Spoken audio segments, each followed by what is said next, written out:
นำพระคำพระเจ้ามาสู่พี่น้องทั้งหลายในเช้าวันนี้ซึ่งวันนี้ก็เป็นวันที่9เนาะเมื่อวานนี้เป็นวันที่8ซึ่งเป็นวันแม่หญิงสากล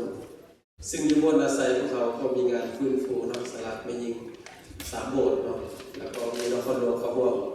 ก็เชื่อว่าหลายท่านได้มาในที่นี้เนาะเป็นบรรยากาศที่ดีหลายเนาะมีพี่น้องหลายท่านได้มาร่วมบางท่านไม่เคยมาก็เคยมาเนาะขอบคุณพระเจ้าฉะนั้นวันนี้พี่น้องที่ข้าพเจ้าก็มีพระคัมภีร์ที่อยากจะแบ่งปันพี่น้องเกี่ยวกับความเชื่อเนาะความเชื่อเป็นสิ่งที่สำคัญหลายในชีวิตของคริสเตียน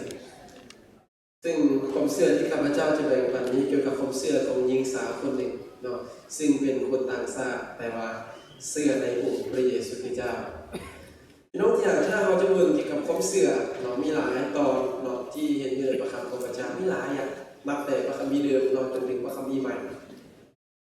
ซึ่งเราเห็นหญิงสาวคนหนึ่งที่เชื่อในองค์พระผู้เจ้าผู้หนึ่งก็คือนางราฮับเนาะราฮับไม่เป็นคนต่างชาติเนาะอาศัยอยู่ในเมืองเยริโคแต่ว่าเราเชื่อเนาะเราเชื่อว่าและความเชื่อของเรานี้เฮ็ดให้เราและครอบครัวของเราได้รับความรอดได้รับความรอดถ้าพี่น้องเบิ่งอยู่ในโยซูบทที่2พี่น้องเห็นว่าในเวลานั้นโยซูนี้ได้ส่งสายสอดแนมเข้าไปเมืองเยริโคเนาะเพื่อสอดแนมเพราะว่าโยซูนี้มีแผนที่จะเข้าไปยึดครองเมืองเยริโคนะเนาะแล้วก็ส่งคนสอดแนมไปเบิ่งว่าเมืองนั้นเป็นจังได๋เนาะมีจำนวนคนน้อยหลายส่ำใดเนาะมีความยุ่งยากหลายส่ำใดและเมื่อยิ่งราหับเห็นสาย2คนนี้เราก็รู้ว่าเป็นบุคคลหรือเป็นคนขององค์พระผู้เป็นเจ้าที่พระเจ้าส่งมาเนาะเราก็ได้ต้อนรับสาย2คนนั้นเนาะแล้วก็เมื่อซาเมืองเยริโคเนาะผู้นำนั้นเขาได้ยินข่าวว่ามีคนซาเปอร์ไปที่นั่นเขาก็ส่งคนไปเพื่อจะไปจับกลุ่มเนาะแต่ว่านางราหับได้เชื่อสาย2คนนั้นไว้แล้วเราก็บอกว่าค่อยเชื่อว่าพระเจ้าได้มอบเมืองเยริโคนี้ให้กับชนชาติอิสราเอลเพราะว่าเขาได้ยินเนาะเขาได้ยินในสิ่งที่พระเจ้ากระท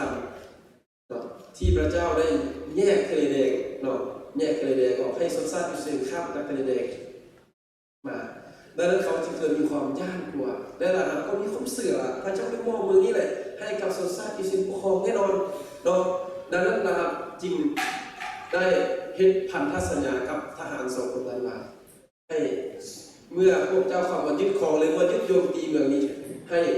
ไว้ชีวิตพวกเขาเนาะรหับนี้เราเสือดังนั้นจึงมีการเซ็นสัญญาเกิดตกลงเนาะเกิดมาเป็นพันธสัญญากันเนาะและทหาร2คนก็บอกรหับว่าเมื่อพวกเขาเข้าไปยึดโยมตีเนี่ยให้เจ้ามีสัญลักษณ์ไว้เพื่อเมื่อพวกเขาเข้ามาแล้วพวกเขาจะรู้ว่านั้นเป็นเงินของเจ้าเนาะและครอบครัวเจ้าญาติพี่น้องของเจ้าอาศัยอยู่บ้านหลังนี้จะปลอดภัยดังนั้นนางราฮับเลยตกลงว่าเราจะเฮ็ดผ้าแดงเราเอาผ้าแดงมามัดย้อนไปที่ปงเยี่ยมเนาะปงเยี่ยมก็เป็นสัญลักษณ์ว่าเมื่อชนชาติอิสราเอลเข้าไปโจมตีเมืองเยริโคยึดเอาเมืองนั้นเมื่อเห็นครอบครัวที่เห็นเงินหลังนี้อย่าทำร้ายหรือฆ่าคนใดคนหนึ่งในครอบครัวนี้เนาะเพราะว่านางราฮับนี้เราเชื่อเนาะเราเชื่อในพระเจ้าฉะนั้นพี่น้องด้วยความเชื่อของเราในครอบครัวของเราและชีวิตของเราปลอดภัยเนาะเมื่อจะช่วยขับมายึดครองเมืองเยริโคเอาเห็นเรื่องความเชื่อนี้เป็นความเชื่อที่อัศจรรย์หลายเนาะฉะนั้นพี่น้องอย่างในวันนี้ข้าพเจ้าก็มีพระคัมภีร์ตอนหนึ่งที่จะกระตุ้นใจพี่น้องเกี่ยวกับความเชื่อเช่นเดียวกันเนาะอยู่ในพระคัมภีร์ของพระเจ้ามัทธิวบทที่15มัทธิวบทที่15ข้อที่21ถึงข้อที่38ครับข้อที่4ถึงข้อที่38ในมัทธิวบทที่15ข้อที่21ทรงกล่าวว่าอย่างนี้ต่อมาพระเยซูเจ้าได้จากที่นั่นไปยังเขตแดนเมืองติเรและซิโดนมีหญิงสาวกานาอันผู้หนึ่งอยู่ในกรุงเขตนี้ได้มาหาพระองค์ห้องขึ้นว่าพระองค์เจ้าผู้เป็นบุตรดาวิดขอโปรดเมตตาข้าน้อยเดือดร้อนที่มันให้สิ่งลูกสาวของข้าน้อยและมีความทุกข์ทรมานหลายย้อนมันบังคับแต่พระองค์ก็ได้กล่าวจักคำแก่นางพวกสาวกมาหาพระองค์และขอห้องว่าบอกนางหนีซะเพราะนางห้องตามพวกเขามาแล้วพระองค์ก็ตอบว่าเฮาถึงไส้มาหาฝูงแกะที่เสียไปในซากอิสราเอลเท่านั้นฝ่ายหญิงผู้นี้ก็มาขาบลงที่ตีนของพระองค์แล้วว่าพระองค์เจ้าผู้ช่วยข้าน้อยได้ถอนพระองค์ตอบว่าบ่เป็นการสมควร อนที่จะเอาอาหารของลูกโยนให้หมาหญิงผู้นั้นตอบว่าจริงอยู่พระองค์เจ้าเอ๋ยแม้แต่หมาก็ยังได้กินเศษอาหารที่ตกจากโต๊ะของนายมันแล้วพระเยซูเจ้าก็ตอบนางว่า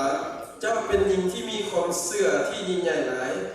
จงให้เป็นไปตามที่เจ้าต้องการเถิดในเวลาเดียวกันนั้นลูกสาวของนางก็หายดีแล้วพวกเขาจะอธิษฐานด้วยกันสาธุการแด่พระราชบิดาเจ้าพระองค์เป็นพระเจ้าผู้ทรงพระชนอยู่ผู้ลูกยกย่องถวายเกียรติแด่พระองค์เจ้าโมทนาขอบคุณพระองค์สลับความหักของพระเจ้าที่ให้ผู้ลูกทั้งหลายมีชีวิตอยู่และเข้ามาอยู่ในพระนิเวศของพระองค์ในที่นี้เพื่อนมัสการสรรเสริญพระเจ้าพระบิดาเจ้าข้าในเวลานี้ผู้ลูกจะฟังเสียงของพระองค์ขอพระวิญญาณพระเจ้าจะดลใจและนำพาลูกในการกล่าวถ้อยคำของพระองค์เพื่อทุกสิ่งจะถวายแก่พระเจ้าฉะนั้นผู้ลูกจึงอธิษฐานในพระนามของพระเยซูคริสต์เจ้าอาเมน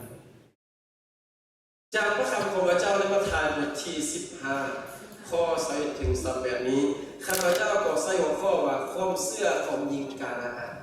เนาะอันนี้คือสิ่งที่ข้าพเจ้าอยากจะแบ่งปันพี่น้องเนี่ยเนาะเป็นอย่างจริงว่าเป็นความเชื่อของหญิงกานาอันพ่อหญิงกานาอันนี้ก็เป็นคนหนึ่งที่น่าสนใจหลายพี่น้องเนี่ยเนาะอยู่ในพระคำของพระเจ้าพี่น้องรู้ดีว่าคนกานาอันเนาะเป็นคนต่างชาติเนาะเป็นคนต่างชาติและแผ่นดินกานาอันนี้เป็นแผ่นดินที่พระเจ้าได้ให้คำมั่นสัญญากับไอ้บุญของพระเจ้าเราให้เข้าไปยึดครองเพราะว่าแผ่นดินกานาอันนี้เป็นแผ่นดินที่เต็มไปด้วยน้ำพึ่งและน้ำนมบอกง่ายๆคือเป็นแผ่นดินที่เต็มไปด้วยความอุดมสมบูรณ์ในสมัยนั้นพระเจ้าบอกโยซูพระเจ้าบอกโมเสสว่าให้เข้าไปยึดครองเนาะเป็นดินแดนที่พระเจ้าสัญญาไว้พี่น้องที่รัก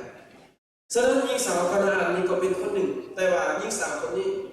เนาะเราเป็นบุคคลที่มีความเชื่อหลายเนาะเป็นบุคคลที่มีความเชื่อหลายฉะนั้นพี่น้องอยากได้พระคำของพระเจ้าที่เราอ่านมาเมื่อกี้นี้เนาะข้าพเจ้าใส่หัวข้อคือความเชื่อของหญิงสาวกานาอันและจากพระคำของพระเจ้าเห็นถึงความเชื่อของหญิงสาวกานาอันมีอยู่2ประการด้วยกันเนาะมีอยู่2ประการด้วยกันการที่1ก็คือหญิงสาวกานาอันคนนี้เรามีความเชื่อในพระเจ้าเนาะเรามีความเชื่อในพระเจ้าเริ่มจากข้อที่21ถึงข้อที่24พี่น้องที่อยากเข้าเกณฑ์มาในข้อที่21ถึงข้อที่24นี้หญิงสาวกานาอันนี้เราเป็นคนต่างชาติคำว่าคนต่างชาตินี่คือเขาไม่ได้เป็นคนยิวเนาะเขาไม่ได้เชื่อในพระเจ้ายาเวห์แต่ว่าหญิงสาวคนนี้เราเชื่อในเรามีความเชื่อในพระเจ้าก็และโดยความเชื่อของเรานี่เราจึงแสวงหาองค์พระเยซูคริสต์เจ้าพี่น้องที่โดยความเชื่อของเราจึงแสวงหาองค์พระเยซูคริสต์ซึ่งพระคัมภีร์ได้กล่าวในข้อที่21ทรงกล่าวว่าต่อมาพระเยซูเจ้าได้จากที่นั่นไปยังเขตแดนเมืองติเรและซีโดนมีหญิงสาวกานาอันผู้หนึ่งอยู่ในของเขตนี้ได้มาหาพระองค์เพราะว่าพระองค์ผู้เป็นเจ้าพระองค์ผู้เป็นบุตรดาวิดเลยขอโปรดเมตตาข้าน้อยเด่นร้อนที่แม่ให้สิ่งลูกสาวของข้าน้อยและมีความทุกข์ทรมานหลายย้อนมันบังคับหญิงสาวกานาอันคนนี้พี่น้องเนี่ยเราเชื่อว่าพระเยซูสามารถที่จะช่วยลูกสาวของเราเพราะว่าลูกสาวของเรานี่ชื่อผีมันให้สิ่งพี่น้องเนี่ยแน่นอนและเมื่อผีมันให้มันสิ่งหรือมันควบคุมคนใดคนหนึ่งมันย่อมทำอันตรายแก่คนนั้นอย่างแน่นอนพี่น้องเคยมีประสบการณ์บางทีพี่น้องอาจจะเคยเห็นเนาะหรือว่าพี่น้องไม่เคยมีประสบการณ์ก็แล้วแต่เนาะแต่สบายใจเคยมีประสบการณ์แต่ว่าเป็นตัวเองเคยเห็นเนาะเคยเห็นอยู่ในหมู่บ้านตัวเองเราเคยเห็นสิ่งที่เกิดขึ้นคือคนนั้นเราเรียกผีสิงเนาะคน5 คนจับเราก็อยู่เลยพี่น้องเนาะโมโหว่าเรามีกำลังแรงมาได้สายของผมเนาะเราเป็นผู้ชายประมาณ17-18 ปีเนาะผีเข้าเราภาษาตลาดภาษาเราภาษาท้องถิ่นเนี่ยผีเข้าเนาะว่าผีเข้าแล้วเมื่อเราทึกผีเข้าหรือมีสิ่งเราจะว่าอย่างจิตใจเราบ่อยู่กับเนื้อกับตัวเราจะปั้นป่วนเราจะดิ้นเราจะฮ้องเนาะแต่ว่าผู้ชายคนนี้โมเมนคนเป็นบ้าอย่างแน่นอนเพราะว่าเขาอยู่กับเราอยู่ในบ้านเดียวกันเรารู้จักเราเป็นคนที่แข็งแรงเนาะแต่มันเป็นเหตุการณ์หนึ่งที่เกิดขึ้นกับเราในวันนั้นไทยบ้านไทยเมืองก็พากันมาจับเนาะ5 คนพี่น้องเลยมีแต่ผู้ใหญ่ๆบ่อยู่เนาะเราดิ้นรุดบัดเนาะคนเป็น10จะคอยอยู่เนาะมัดเราไว้เนาะตามเคลื่อนมาตามไสยศาสตร์เนาะเขาก็หมอผีมาเนาะหมอผีมาเนาะเพื่อบังคับผีออกจากสายนั้นพี่น้องที่หญิงสาวคนนี้คือกันเนาะ ลูกสาวของเราที่ผีสิงอยู่แต่เมื่อเราได้ยินว่าองค์พระเยซูคริสต์อยู่ในขอบเขตนั้นอยู่ในบริเวณนั้นเราจึงเดินทางมาหาพระเยซูคริสต์เพื่อให้พระเยซูคริสต์ช่วยเหลือลูกสาวของเรานั่นแสดงว่าการที่เราเดินทางมาหาพระเยซูคริสต์เราแสดงว่าเรามาด้วยความตั้งใจเป็นหรือเปล่าเรามาด้วยความเสื่อเรามาด้วยความเสื่อเรามาด้วยความตั้งใจเรามาด้วยความคาดหวังพี่น้องเจ้าเพื่ออยากให้พระเยซูนี่ช่วยเหลือลูกสาวเราให้ลูกสาวเราได้รับการปลดปล่อยจากความยากลำบากปลดปล่อยจากการคือควบคุมจากผีมารร้ายต่างๆในหัวอกเขาเป็นแม่พี่น้องเนี่ยถ้ามีสิ่งใดสิ่งหนึ่งเกิดขึ้นกับลูกแน่นอนนะแม่จะคงเป็นสุขเลย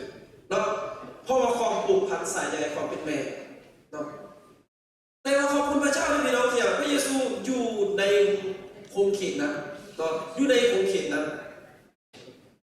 อยู่ในคงเขตนั้นแต่หญิงสาวคนนี้ได้ยินเรื่องราวต่างๆหญิงสาวจึงเดินทางมาแต่พระคัมภีร์แต่นักวิชาการบางคนก็บอกว่าหรือพระคัมภีร์สมัครอธิบายก็บอกว่าหญิงสาวเดินทางมาหาพระเยซูในใช้เวลานี้ไกลพอสมควรและจะทางไกลพอสมควรในพี่น้องเนี่ยบ่ได้ใกล้เลยไกลพอสมควรแต่มาโดยความเสื่อที่นางที่มีในองค์พระเยซูคริสต์เจ้าหญิงสาวคนนั้นที่มีในองค์พระเยซูคริสต์เจ้านี่เราไม่ได้คาดหวังสิ่งใดเราเพียงแต่ว่ามาหาพระเยซูนี่เรามีความต้องการมาหาพระเยซูเพราะพระเยซูนี่เป็นหนทางเดียวที่จะสามารถช่วยลูกสาวของเราให้หลุดพ้นจากผีมารร้ายหลุดพ้นจากการควบคุมของผีมารร้ายแต่เราต้องรู้ว่าก่อนหน้านั้นลูกสาวของเราที่ผีสิงเราต้องรู้ว่าเราเคยไปหาหมอผีบอเราไปหาคนอื่นเคยช่วยเหลือบอเขาบอกรู้จักเพราะว่าคัมภีร์บ่ได้บันทึกถึงสิ่งเหล่านั้นแต่พระคัมภีร์ได้บันทึกถึงว่าเมื่อลูกสาวเราที่ผีสิงพระคัมภีร์กล่าวว่าเราเดินทางมาหาพระเยซูเราเดินทางมาหาพระเยซูแสดงว่าเราเดินทางมาหาพระเยซูนี่เรามาหาด้วยความเสื่ออะไรพี่น้องเนี่ยถ้าเรามีความเสื่อเนี่ยเขาจะบ่ไปหาไม่เลยว่าถ้าเรามีความคาดหวังเขาจะบ่ไปหาแต่ว่าหญิงสาวคนนี้เรามีความเสื่อมีความเสื่อแตกต่างจากคนยิวพี่น้องเนี่ยที่สงสัยในพระเยซูคริสต์ว่าพระองค์เป็นพระเจ้าหรือบ่พระองค์เป็นพระคริสต์หรือบ่คนยิวหลายคนสงสัยในพระองค์แม้แต่พวกฟาริสัยพวกธรรมจารย์ที่เป็นผู้สอนพระคำของพระเจ้าก็ยังปฏิเสธว่าพระเยซูคริสต์เป็นพระคริสต์เพราะยังคิดว่าเป็นองค์พระเจ้าแม้เลยว่าแต่หญิงสาวคนนี้เชื่อว่าพระเยซูคริสต์ทรงเป็นพระเจ้าเป็นบุคคลที่มาจากพระเจ้าเป็นบุคคลที่สามารถเห็นการสัมพันธ์ได้เป็นเราที่มักยาและหญิงสาวคนนี้เชื่อว่าพระเยซูเป็นผู้เดียวที่สามารถช่วยลูกสาวของเราไม่มีผู้อื่นแล้วไม่มีผู้อื่นแล้วฉะนั้นปัจจุบันนี้ก็มีคริสเตียนหลายคนเมื่อก่อนเราก็เคยมีไม่ว่าบางคนมีปัญหาเกิดขึ้นในครอบครัวเกิดขึ้นในชีวิตของเขาก็เคยพึ่งหมอพึ่งวิทยาศาสตร์หลายอย่างไม่ว่าจนความสามารถบางคนก็ค่อยมาหาพระเยซูและสุดท้ายพระเยซูก็ปลดปล่อยเห็นว่าพระเยซูก็ช่วยเหลือพระเยซูก็แก้ไขบางอย่างเราเห็นมาได้แต่พระเจ้าสามารถได้ถ้าเรามีความเสื่อเหมือนกับหญิงสาวกานาอันคนนี้มีโนเทียหญิงสาวคนนี้เป็นคนต่างชาตินะแต่เชื่อในพระเจ้าอย่างนี้เชื่อในพระเจ้าของคนยิวมันเป็นเรื่องที่แปลกนะพี่น้องเนี่ยคนยิวแท้แต่หลายคนไม่ได้เชื่อหลายคนไม่ได้เชื่อองค์พระเยซูคริสต์มันเป็นสิ่งที่น่าคิดหลายพี่น้องเนี่ยฉะนั้นพี่น้องเนี่ยในวันนี้ให้เรามีความเชื่อเหมือนกับหญิงสาวกานาเพราะว่าเราจะมีปัญหามีอุปสรรคอีกอย่างมากมายเข้ามารบกวนชีวิตของเราถึงขั้นกินว่าเรามาหลับก็แล้วแต่เราเข้ามาหาพระเจ้าด้วยความเสื่อมพี่น้องเนี่ยเราจะได้การแก้ไขเราจะได้การแก้ไขอย่างแน่นอนพี่น้องเพราะพระเจ้าของเป็นพระเจ้าอยู่เหนือปัญหาพี่น้องเนี่ยไม่เลยว่าพระเจ้าของเป็นพระเจ้าอยู่เหนือการอัศจรรย์พระเจ้าของให้ได้ทุกสิ่งบ่มีสิ่งไหนที่พระเจ้าให้บ่ได้บางอย่างเกินความสามารถเราเกินมนุษย์เขาแต่พระเยซูคริสต์สามารถทำได้แต่สิ่งเดียวที่พระเจ้าต้องการนั้นก็คือความเชื่อที่เรามีในพระเจ้าเท่านั้นพี่น้องเนี่ยความเชื่อที่เรามีในพระเจ้า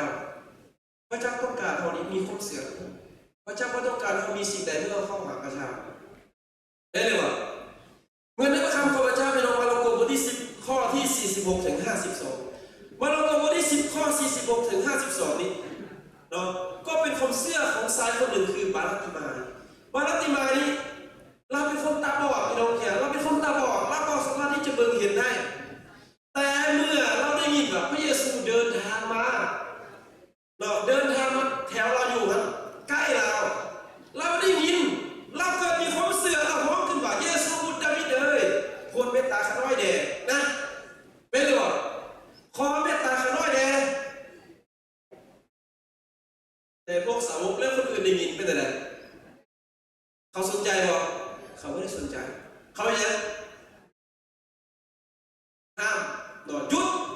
ให้ห้องหาพระเยซูบ่ให้รบกวนพระเยซู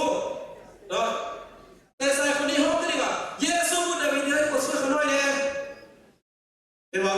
เมื่อพระเยซูได้ยินความตั้งใจของชายคนนี้พระเยซูจึงบอกให้เรามาหาเมื่อเรามาหาแล้วพระเยซูก็ถามว่าเจ้าต้องการยังแล้วบอกว่าเขาต้องการเห็นผู้หญิงของเลยและพระเยซูบอกให้ยังเยียวยารักษาและสุดท้ายเราก็เห็นเมื่อเราเห็นเราอย่างในโลกสารเสริญพระเจ้า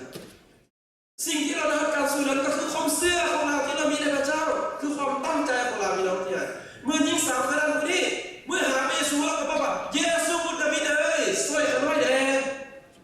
เยซูบุตรดาวิดเอ้ยช่วยกันหน่อยเด้หญิงสาวคนนี้ก็กับพี่น้องที่ไหนเราก็ต้องการการช่วยเหลือของพระเยซูเหมือนกันเราคิดว่าลูกสาวของเราไม่มีหนทางแล้วที่จะช่วยได้พี่น้องที่ไหนไม่มีใครที่จะสามารถช่วยได้อีกเรามีแต่ผู้เดียวนั่นคือองค์พระเยซูดังนั้นเราจึงห้องหาพระเยซูแต่พระคัมภีร์กล่าวว่าอะไรพี่น้องที่ในข้อที่23-24พระคัมภีร์กล่าวว่าอะไรพระคัมภีร์กล่าวว่าแต่นางบ่ได้กังวลจักคำแก่นางแต่พระองค์บ่ได้กล่าวจักคำแก่นางพวกสาวกของพระองค์และขอห้องว่าบอกนางนี้สาเพราะนางห้องตามพวกเขามาเห็นบอกพี่น้องที่ยิ่งสาวคนที่ห้องหาพระเยซูเยซูบุตรดาวิดเลยขอช่วยกันหน่อยเด้แต่พวกสาวกเป็นอย่างบอกพระเยซูพระองค์เจ้าข้า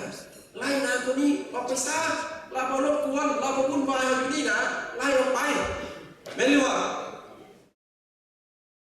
แต่พระเยซูบ่ได้เฮ็ดตามคำแนะนำของพวกสาวกของพระองค์พระองค์บ่เฮ็ดตามพระองค์บ่เฮ็ดตามพี่น้องเพราะสิ่งเขานั้นบ่ได้มาจากพระเจ้ามาจากมนุษย์มาจากความคิดของเขาพี่น้องเบิ่งในข้อที่24ในข้อที่24บอกว่าและพระองค์ก็ตอบว่าเฮาถูกใส่ไปหาฝูงแกะที่เสียไปในชาติอิสราเอลเท่านั้นอันนี้คือคำเล่าของพระเยซูพระองค์บอกว่าพระองค์ถูกใส่มาให้ไปหาฝูงแกะอิสราเอลฝูงแกะอิสราเอลมาว่าอย่างไรพระองค์ก็ต้องบอกว่าพระองค์ถูกใส่มาไม่เพื่อไปหาคนต่างชาติแต่พระองค์ถูกใส่มาไปหาคนยิวเพื่อไปช่วยคนยิวไปประกาศกับคนยิวปลดปล่อยคนยิวเป็นหรือเปล่าแต่คำว่าของพระเยซูในที่นี้พี่น้องก็ได้หมายความว่าพระเยซูบริสุทธิ์หญิงคนนี้ได้เนาะเขาเห็นว่าพระเยซูนี่กำลังอาจจะทดสอบหญิงสาวคนนี้ก็ได้ว่าเรามีความเชื่อในพระองค์อย่างจริงใจหรือเปล่าเป็นว่าพระเยซูคริสต์ทรงเป็นพระเจ้าพระองค์มีสายตาฝ่ายวิญญาณพระองค์รู้ในความต้องการของหญิงคนนี้แต่บางอย่างพระเจ้าอาจจะทดสอบความเชื่อก็อาจจะเป็นไปได้เนาะเพราะว่าจะแบบว่าเรามีความเชื่อได้บอกเรามีความตั้งใจได้บอกเรามีความมั่นใจได้บอกที่มหาพระองค์เนาะนั่นพระเยซูที่บอกเขาถึงใส่ไปหาฝูงแกะที่เสียไปในชาติอิสราเอลนั่นแสดงว่าพระเยซูนี้กำลังตอบหญิงสาวคนนี้ว่าเขายังเปิดถึงเวลาเธอที่จะไปหาพระเจ้าเขานี้ที่พระเจ้าใส่มาในโลกนี้ให้ไปหาคนยิวก่อนเพื่อคนยิวนี้จะไปหาพระเจ้าในความหมายอาจจะเป็นแบบนั้นพี่น้องเนี่ยเนาะอาจจะเป็นแบบนั้นแต่หญิงสาวคนนี้พี่น้องเนี่ยเราบ่ได้ลดละในความเชื่อที่เรามีในพระเจ้าเป็นหรือเปล่าเราบ่ได้ลดละในความเชื่อที่เรามีในพระเจ้าซึ่งนั่นคือการพี่น้องเนี่ยเมื่อเราเบิ่งในชีวิตของเราเพื่อกันเนาะในการดำเนินชีวิตกับพระเจ้าคริสเตียนเราบ่ได้ว่าคริสเตียนเราบ่มีปัญหานี้คริสเตียนเราบ่ได้ว่าเขาบ่เจ็บไข้ได้ป่วยได้บ่มีเป็นหรือเปล่า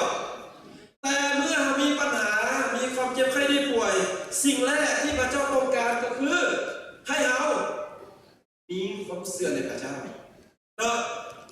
อธิษฐานกับพระเจ้าเนาะให้เราพึ่งพาในพระเจ้าพี่น้องที่แต่อาจารย์ว่าวันนี้ก็ไม่ได้หมายความว่าไม่ให้ไปองค์หมอได้องค์หมอกับไปแต่พื้นฐานแรกของเชื่อที่เรามีคืออธิษฐานกับพระเจ้าเนาะอาจารย์ก็เคยประสบการณ์ด้วยกันนะคือเมื่อวานอาจารย์ก็แบ่งปันอยู่เนาะแบ่งปันเมื่อวานนี้ครอบครัวอาจารย์ก็มีคือกันเนาะมีคือกันคือวันอาทิตย์แล้วนี่เนาะวันอาทิตย์แล้วนี่ตอนแรกเนาะประมาณ7-8 โมงครึ่งเนาะอาจารย์ไปซื้ออาหารอยู่นี่อยู่ทางโค้งเป็นอาหารที่อาจารย์ไปซื้อประจำเลยกินก็ไม่มีปัญหาเลยผมกินตลอดเนาะบังเอิญเมื่อไปซื้อมากินอยู่แล้วลูกสาวเป็นละ5เนาะ5จิบพอหมด5แล้วก็เมื่อบ้านนี้5อยู่บ้านนี้2-3 เดือนแล้วก็จิบพอโอ้อาจารย์ก็กังวลเลยพี่น้องเนาะกังวลคิดอย่างนึงก็คืออยากจะไปหาหมอเลยเราในความเป็น ยาให้ลูกกินแค่นั้นยาก็มีอยู่นะเมียก็บอกให้กินดอกมันยายังมือถือเราไม่ได้ไปกวดพระเจ้าก็คิดว่าเขาเป็นพระเจ้าเอาเป็นผู้ที่เชื่อในพระเจ้าอธิษฐานก่อนเนาะและลูกสาววันนี้ก็เป็นไข้ในการนอนตะแลงเราติดรวยลูกสาวก็เป็นไข้ก็เลยอธิษฐานเนาะอธิษฐานบอกกับพระเจ้าเนาะพ่อวันจันทร์พ่อสิไปเยี่ยมยามพี่น้องเนาะที่จริงก็เลยว่าอยากส่งลูกไปโรงเรียนครับเนาะกับอาจารย์กับภรรยาก็สิไปยามพี่น้องแต่ว่าบังเอิญลูกเป็นไข้แต่เขาอธิษฐานกับพระเจ้าเนาะคืนนั้นไม่ได้ไปหาหมอแล้วอธิษฐานบอกกับพระเจ้าก็คิดว่าอธิษฐานถ้าว่าบังเอิญขึ้นบุรีจะได้เขาจะไปหงหมอเนาะแต่ในความในใจเขาบนอยู่เลยแต่ว่าเขาอธิษฐานแล้วมอบไปกับพระเจ้าพระเจ้าก็ลูกมอบลูกสาวคนนี้ไปกับลูกพอมื้อนี้ก็เดินแล้วลูกไม่อยากไปลูกเสื้อเลยพระเจ้าก็อธิษฐานตื่นเช้าลูกดีเลยพี่น้องลองทำลูกมันขึ้นลูกขึ้นมาห้าเพราะบ่ห้านอนหลับสบายตื่นเช้ามาตอนนี้บ่ห้าท้องก็บ่เจ็บเนาะลูกสาวก็ดีขึ้นทำไมนี่ก็คุณของพระเจ้าพี่น้องเห็นบอกถ้าเราในการเยียวยาที่มาจากพระเจ้าอันนี้คือครอบครัวของอาจารย์เองเนาะสิ่งที่เกิดขึ้นคือใหม่ๆที่ผ่านมาถ้าเห็นในการแสดงของพระเจ้าพี่น้องเนี่ยถ้าเป็นคนอื่นเนี่ยอาจจะเป็นหัวโมงอาจจะเป็นไปได้เนาะเพราะว่าห้าเนี่ยอาจจะเป็นอาหารเป็นพิษบอกหรืออะไรของพระผู้จัดแต่เราพึ่งพาพระเจ้าก่อนเนาะพึ่งพาพระเจ้าก่อนตื่นมารู้ว่าดีแล้วใครแล้วเขาก็เลยไม่ได้ไปหัวโมงเด็กเขาก็เลยไม่ได้ไปเขาก็เลยมองไปกับพระเจ้าต่อสุดท้ายก็ดีพี่น้องวันข้ามก็ไปโรงเรียนปกติเด็กจนถึงทุกวันนั้นก็ขอบคุณพระเจ้าเนาะเพราะอย่างเขาพึ่งในพระเจ้าก่อนพี่น้องเนี่ยถ้าคิดที่แรกๆนะเขาวิ่งไปหัวก่อนหัวอยู่ใครบ้างเนาะเขาลืมพระเจ้าแล้วแต่ถ้าเราเป็นความในพระเจ้าจริงๆเขาเจนในการปกป้องในการช่วยเหลือที่มาจากพระเจ้าเขาเจนคำตอบที่มาจากพระเจ้าฉะนั้นอยากภูมิใจพี่น้องว่าทุกปัญหาที่เกิดขึ้นทุกการเจ็บป่วยที่เรามีให้เราพึ่งพาในพระเจ้ามอบทุกอย่างให้กับพระเจ้าพี่น้องพระองค์จะเป็นผู้ช่วยเราเนาะพระองค์เป็นที่พึ่งของเราพระองค์เป็นแพทย์ผู้ประเสริฐพระองค์เป็นด็อกเตอร์ของเราอันนี้ประการที่หนึ่งพี่น้องอย่างประการที่สองพี่น้องความเชื่อของยิงกระดาษนอกจากเรามีความเชื่อในพระเจ้าแล้วเราให้อย่างเรามั่นคงในพระเจ้าเขาพูดอะไรว่าที่สาวคนนี้เรามั่นคงในพระเจ้าเขาเบิกข้อที่25พี่น้องเขาเบิกข้อที่25ในข้อที่24นี้พระเยซูบอกว่าพระองค์ถึงไส้ไปหาฝูงแกะอิสราเอลแต่ในข้อที่25นี้หญิงสาวคนนี้ก้มลงที่ตีนของพระองค์แล้วบอกว่าพระองค์เจ้าเอ๋ยโปรดช่วยข้าไว้ในท้องและเขาทรงพระองค์ทรงกล่าวว่าบ่เป็นการสมควรที่จะเอาอาหารของลูกโยนให้หมาและเขาทรงเจตบอกว่าหญิงคนนี้ตอบว่าจริงอยู่พระองค์เจ้าเอ๋ยแม้แต่หมาก็ยังกินเศษอาหารที่ตกจากโต๊ะของนายเห็นไหมอันนี้คือความเชื่อของหญิงสาวการที่เรามั่นคงในพระเจ้าถึงแม้พระเยซูอาจจะบอกว่าเฮานี้บ่ได้ที่ไส้ไปหาเจ้าเฮานี้พระเจ้าไส้มาพระบิดาไส้มาไปชนชาติอิสราเอลแต่หญิงสาวคนนี้เรายังมั่นคงเรายังอ้อนวอนต่อองค์พระคิดขอความเมตตาที่มาจากพระเจ้าเนาะเราขอความเมตตาที่มาจากพระเจ้าแล้วบอกว่าอะไรจริงอยู่พระองค์เจ้าเลยไม่ได้มาก็ยังกินเศษอาหารที่ตกจากโต๊ะของนายนั่นในข้อหมายในที่นี้พี่น้องพระเยซูบอกว่าโบเป็นการสมควรที่จะโยนอาหารของลูกให้กับมารหมายความว่าพระเยซูกำลังบอกว่าโบเป็นการสมควรที่จะเอาสิ่งที่ดีที่สุดต่อเรื่องข่าวประเสริฐนั้นให้กับคนต่างชาติหรือให้กับหญิงสาวขนาดคนนี้ต่อแต่หญิงสาวคนนี้ก็ยังอ้อนวอนกับพระเยซูว่าแม่อยู่ต่อแม้แต่หมาก็ยังกินอาหารเศษอาหารที่ตกจากโต๊ะของนายต่อหมายความว่าอะไรหมายความว่าพี่น้องเนี่ยพระเยซูกับคนยิวนี่นะเขาเป็นคนต่างชาตินะไม่เหมือนกับภาษาอังกฤษสุนัขหรือภาษาลาวอื่นออกมาเปรียบเทียบเหมือนหมาว่าโบมีค่าอะไรพี่น้องเนี่ยเราโบมีค่าอะไรเนาะโบมีค่าอะไรคนยิวเป็นคนต่างชาติแบบมีอคติคุณรู้จักแล้วแบบอคติพี่น้องเนี่ยเนาะเบื้องในแง่ลบเนาะเบื้องในทางที่ดูถูกดูหมิ่นโบมีเกียรติศักดิ์ศรีนะเนาะเพราะว่าคนยิวถือว่าคนต่างชาติเป็นเหมือนหมาตัวหนึ่งเท่านั้นผมมีค่าไหนเพราะเขาคนยิวเขาอยากขอภาคภูมิใจในตัวเองที่เชื่อในพระเจ้ายาเวห์ที่มีอับราฮัมเป็นบิดาแห่งความเชื่อเขามีความภาคภูมิใจของเขาพี่น้องเนี่ยดังนั้นเขาจึงดูถูกคนต่างชาติ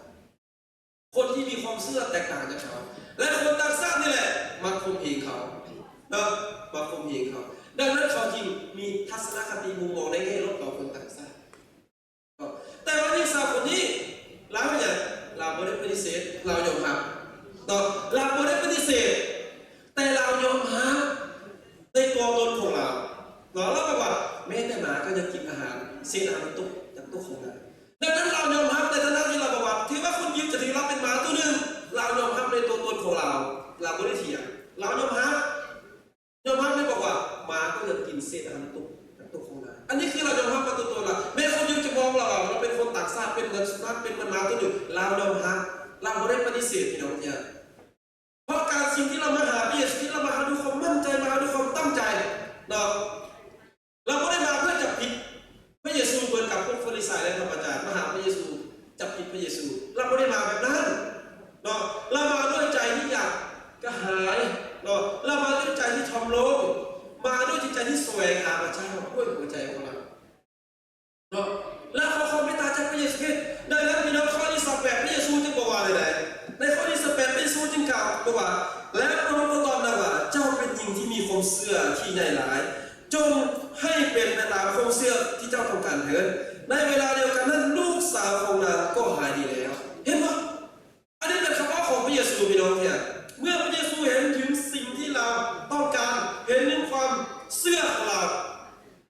เห็นถึงความตั้งใจของเราพระเยซูบอกว่าเจ้าเป็นหญิงที่มีความเชื่อหลายเจ้าเป็นหญิงที่มีความเชื่อหลายจงไปเถิดความเชื่อของเจ้าให้ในลูกของเจ้าดีแล้วอาเมนบอกพี่น้องโดยที่พระเยซูบ่ได้ไปเลยโดยที่พระเยซูบ่ได้ไปรักษาอยู่บ้านของเราโดยที่พระเยซูบ่ได้ไปบังคับผีออกจากเรือนของเราเลยจากลูกสาวของเราแต่คำว่าของพระเยซูอยู่ในที่นี้ลูกสาวของเราได้รับการปลดปล่อยอาเมนบอกพี่น้องอันนี้เป็นการอัศจรรย์ที่มาจากพระเจ้าเนาะฉะนั้นเขามีความเชื่อกับพี่น้องความเชื่อเขาต้องหนักแน่นความเชื่อเขาต้องมั่นคงความเชื่อเขาต้องคอนแคลนเขาต้องวันไหวเขาต้องสงสัยในพระเจ้าเนาะเขาต้องมั่นคงในพระเจ้าเลยพี่น้องเนี่ยคือจากเราหลายครั้งพระเจ้าตอบเขานี้พระเจ้ามีหลักการพระเจ้ามีหลักการพระเจ้ามีเวลาของพระองค์เนาะพระเจ้าบริเหตุทุกสิ่งทุกอย่างตามความรู้สึกหรือตอบสนองต่อความต้องการของเขาแต่พระเจ้าให้ทุกสิ่งเป็นไปตามพระทัยของพระบิดาเนาะพระเจ้าบริเหตุตามความรู้สึกว่าไหนบางครั้งความรู้สึกของผมจะขับเดี๋ยวนี้ปัดนี้เวลานี้ไม่ได้ว่าแต่พระเจ้ามันรู้ยังเชื่อผมจะลูกยังเชื่อรอไปก่อนยังเชื่อแต่เขาไม่ได้คันบ่ได้เดี๋ยวนี้นะเขาน้อยออกไหนเขาน้อยดีไหนเขาน้อยบ่เชื่อพระองค์ไหนเขาน้อยบ่มาหาพระองค์ไหนบางครั้งมันเป็นแบบนั้นเลยว่าถ้าพระเจ้าบ่ตอบอย่างนี้นะในลักษณะของเขานี้บางครั้งก็เป็นเหมือนการบังคับพระเจ้าเนาะแต่พระเจ้าบ่ต้องการทำให้ผมเชื่อแบบนั้นพี่น้องที่แต่ความเชื่อที่เรามีครับที่พระเจ้าต้องการคือหนักแน่นและมั่นคงอย่าหวั่นไหวในพระเจ้าให้ความเชื่อพี่น้องที่เนาะให้ความเชื่อเหมือนกับหญิงสาวคานาอันคนนี้ที่เชื่อในพระเจ้าเราไม่ได้คนแข็งถึงแม้พระเยซูจะปฏิเสธก่อนเนาะพระเยซูจะปฏิเสธก่อน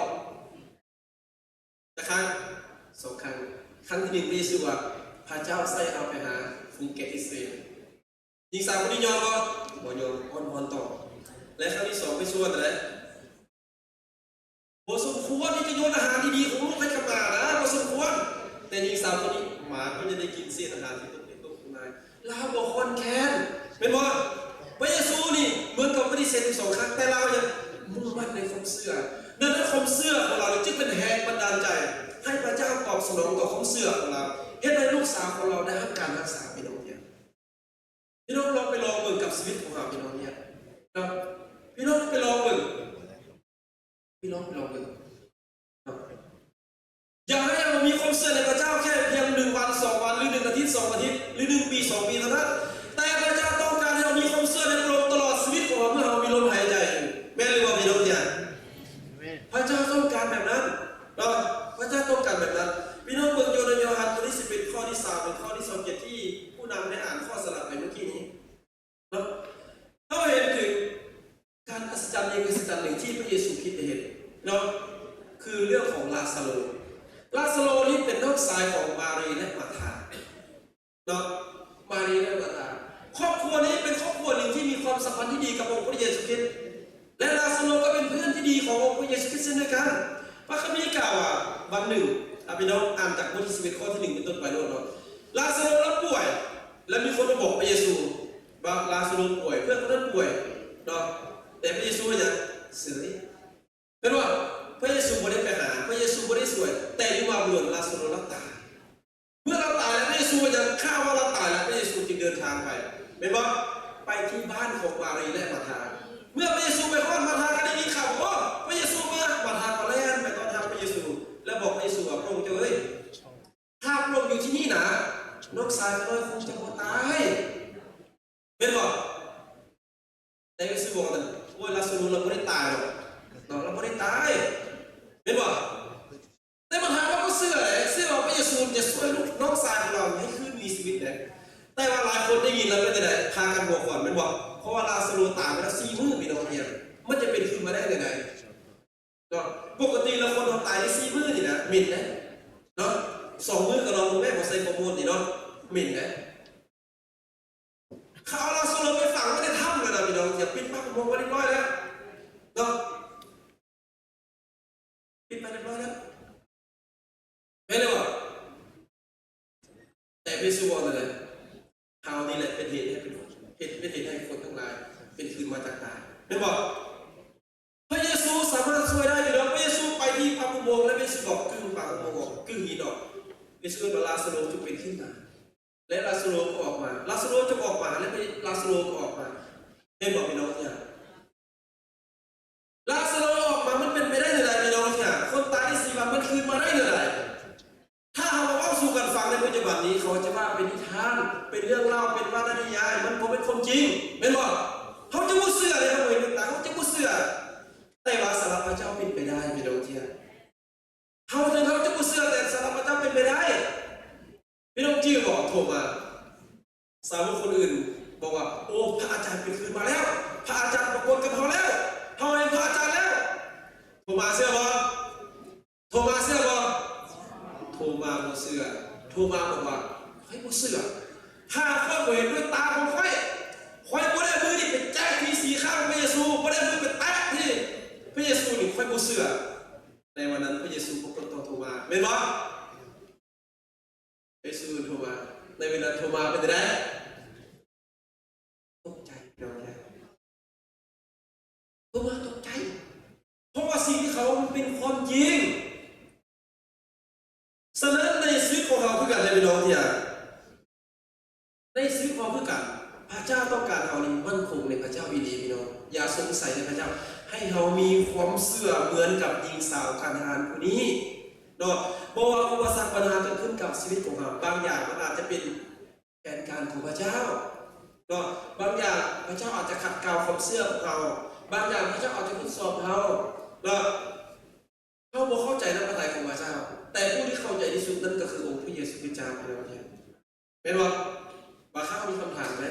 เราอาจารย์ก็เคยมีคำถามไหมครับและอาจารย์เชื่อว่าหลายคนก็จะเคยมีคำถามไหมครับคำถามในใจของเราแต่เขารู้แต่พระเจ้ารู้บางคนอาจจะเคยคิดว่าพระเจ้าเขาน้อยก็เคยไปบวชประจำนะเนาะเขาน้อยก็ไปนมัสการตลอด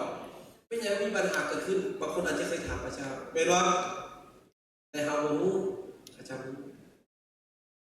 เนาะพระเจ้ารู้พี่น้องที่ฉะนั้นสิ่งใดก็แล้วแต่เมื่อเกิดขึ้นกับชีวิตของเราให้พี่น้องไปเบิ่งพระคำของพระเจ้าพี่น้องไปอ่านพระคำพระเจ้าเนาะมีบทเรียนหลายอย่างผ่านจากชีวิตของบุคคลผ่านจากเรื่องราวต่างๆที่ในพระคำของพระเจ้าที่สะท้อนเป็นเหมือนแวบแยงเราเห็นถึงความเสื่อมของคนเหล่านั้นเมื่อเขามั่นคงในพระเจ้าเขาได้ประกอบของพระเจ้าหลายเท่าไม่เลยว่าเมื่อเขาเชื่อในพระเจ้าเขามั่นคงต่อปัญหาสถานการณ์ที่เขาประสบนั้นเขาได้ประกอบ2 เท่า 3 เท่าเนาะแต่คนที่บ่มั่นคงในพระเจ้ากลับไปยังพี่น้องขาดพระพรแม้เลยว่ากับขาดพระพรพี่น้องไปเบิ่งบุคคลในพระคัมภีร์มีหลายคนเนาะถ้าเป็นบุคคลที่ได้รับพระพรและบุคคลที่ขาดพระพรเพราะว่าบุคคลที่ได้รับพระพรคือเขามั่นคงในความเสื่อมมั่นคงในพระเจ้าบุคคลที่ขาดพระพรคือเขาขาดความเสื่อมเขาบ่ มั่นคงในพระเจ้าเนาะสำหรับคริสเตียนเราต้องการอะไรพี่น้องอย่าให้เอาเสื้อแบบผิวเผินเด้อแต่เอาเสื้อด้วยปากเสื้อด้วยใจแสดงออกในการกระทำเพราะความเสื้อถ้าไม่มีการปฏิบัติก็ตายแล้วเนาะความเสื้อจะต้องแสดงออกถึงการกระทำของเขาไม่เลยว่าพระเจ้าบอกว่าเสื้อต่างๆเนี่ยเนาะเขาต้องเสื้อด้วยใจเสื้อด้วยหัวใจเนาะเพราะพระเจ้าบอกบริเบิกแบบผิวเผินบริเบิกที่เป็นภายนอกพระเจ้าเบิกในใจของเราพระเจ้าเบิกส่วนลึกภายในของเราเนาะฉะนั้นหญิงสาวคนนั้นคนนี้เขาจริงนะครับความเมตตาที่มาจากพระเจ้าลูกสาวของเรานะครับการช่วยเหลือปัญหาของเรานะครับการแก้ไขพี่น้องเนี่ยลูกสาวเราทำการปลดปล่อยเด็กคือกันพี่น้องวันนี้ข้าพเจ้าก็อยากหนุนใจพี่น้องคือกันเนาะให้เรามีความเชื่อเหมือนกับหญิงสาวการหารคนนี้เนาะบอกว่าเขาประเสริฐอันใดก็แล้วแต่พื้นฐานแรกให้เราพึ่งพระเจ้าก่อนเนาะพึ่งพระเจ้าก่อนไอ้แม่บอกพี่น้องพึ่งพระเจ้าก่อนแล้วเขาจะเห็นถึงความพรเห็นถึงการเยียวยาที่มีกระจันมาที่มาจากพระเจ้าเนาะอย่าฟ้าแลกงานคนนั้นแลกงานคนนี้สอบคนนั้นสอบคนนี้อย่าฟ้าอันนั้นสัมโภชเนาะอันนั้นสัมโภชพื้นฐานเจ้าเนาะฉะนั้นพี่น้องอยากข้าพเจ้าจุนใจพี่น้องมือเทียนสลับเราในวันนี้เนาะสองอย่างหนึ่งความเชื่อเจตทานนะครับความเมตตาจากพระเจ้าอยู่เสมอถ้าทางมีความเชื่อทุกท่านจะได้รับความเมตตาที่มาจากพระเจ้าอยู่เสมอเนาะพระเจ้าจะบอกว่าที่มาบุคคลที่มีความเชื่อพระเจ้าจะบอกว่าที่เนาะพระเจ้าจะบอกว่าที่อันที่สองพระเจ้าทรงสัตย์ซื่อต่อผู้ที่มีความเชื่อและด้วยความเชื่อพระเจ้าจะตอบคำร้องขอของท่านอยู่ตลอดเวลาอาเมนบอกพี่น้องพระเจ้าขอเป็นพระเจ้าผู้มีความสัตย์ซื่อถ้าพี่น้องสัตย์ซื่อในความเชื่อที่พี่น้องมีในพระเจ้าพระเจ้าจะตอบคำอธิษฐานของพี่น้องอย่างแน่นอนเนาะแน่นอนพี่น้องไม่ต้องสงสัยพระเจ้าตอบเพราะพระเจ้าขอเป็นพระเจ้าผู้ทรงสัตย์ซื่อพระเจ้าบุคคลตัวทุกสิ่งที่พระเจ้ากล่าวจะเป็นจริงทั้งนั้นเลยเนาะฉะนั้นขอพระเจ้าอวยพรพี่น้องทุกคนในเช้านี้ในโอกาสนี้พวกเราจะอธิษฐานด้วยกันสดุการแด่พระราชบิดาเจ้าพระองค์เป็นพระเจ้าผู้ทรงพระชนอยู่ผู้ลูกขอบคุณพระเจ้าสำหรับพระคำของพระเจ้าที่มาถึงผู้ลูกทั้งหลายขอพระคำพีนี้จะหนุนใจผู้ลูกทั้งหลายให้ผู้ลูกที่มีความเสื่อเหมือนกับหญิงสาวกันอ่านผู้ที่มีความเสื่อและมั่นคงในพระเจ้าพระบิดาเจ้าข้าขอพระเจ้าทรงนำพาผู้ลูกทั้งหลายให้ทุกคนที่จะมั่นคงและในการติดตามพระเจ้าเพราะว่าจะเป็นปัญหาอุปสรรคชิ้นใดก็แล้วแต่สิ่งเหล่านั้นมันจะไม่มีอุปสรรคสำหรับผู้ลูกอีกต่อไปเพราะว่าปัญหาว่าชิ้นใหญ่สิ่งใดก็แล้วแต่มันจะบ่อยู่เหนือผู้ลูกเพราะผู้ลูกเสื่อในพระเจ้าลูกขอบคุณพระองค์ลูกจึงอธิษฐานในพระนามของพระเยซูคริสต์อาเมนพระเจ้าอวยพรพี่น้องทุกคนเนาะ